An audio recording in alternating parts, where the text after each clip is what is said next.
Okay, so here is the video that we had spoken about. If you have any questions beyond this, let me know.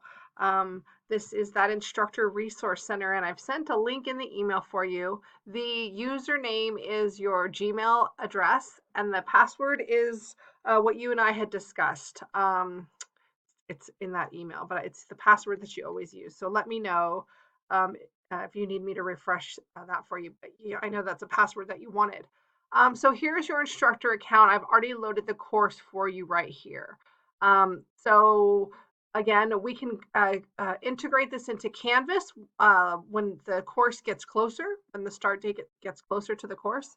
But for now, let's walk through again how you would start to edit the course. Pursuant to your syllabus. It's going to load up. It just takes 1 second to load.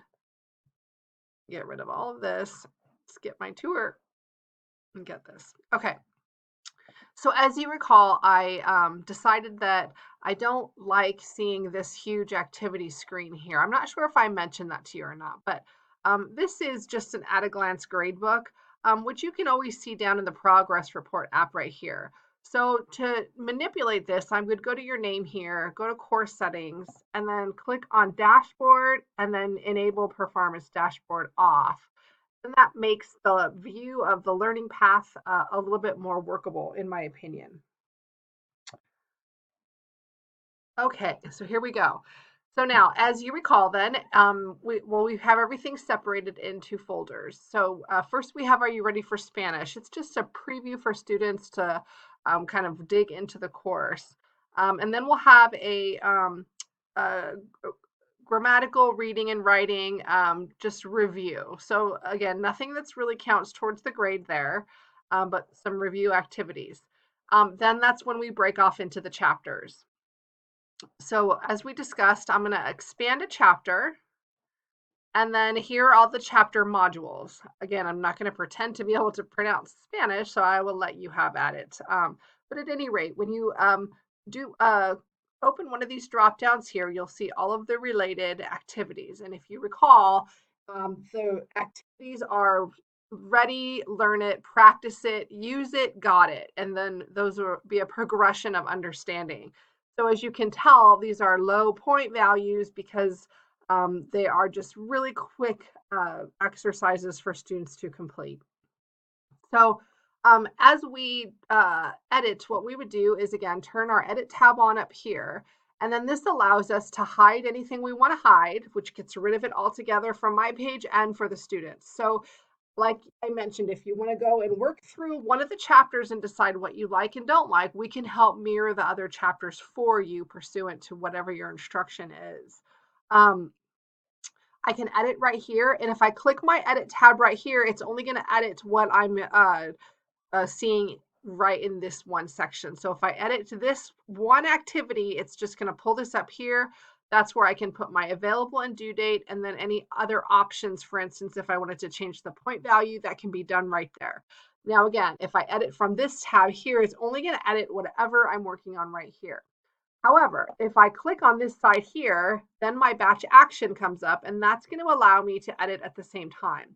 So for instance, if I wanted to edit, like we had discussed, the entire chapter all together, let me close these up here. Whoops. If I wanted to edit the entire chapter, oops, I accidentally hit something. Let me unhide that.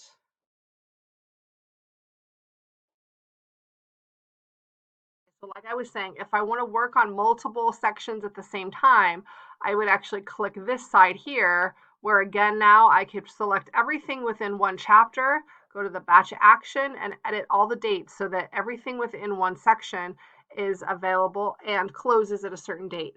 Now, as I had suggested before, if you click edit dates here and you want to add the dates to it, you would if you don't add an available date, it means that students can get into it at any time. A due date, again, you want to make sure that you do add due dates. Otherwise, students will try to get all the work done right in one quick swoop. And that's not kind of the correct structure either. So you really want to at least make sure you're adding the due dates to everything. And again, if you don't want them to work ahead, you would put an available date so that they have two separate options. When they go into their calendar view, they would be able to see in any given week what would be due.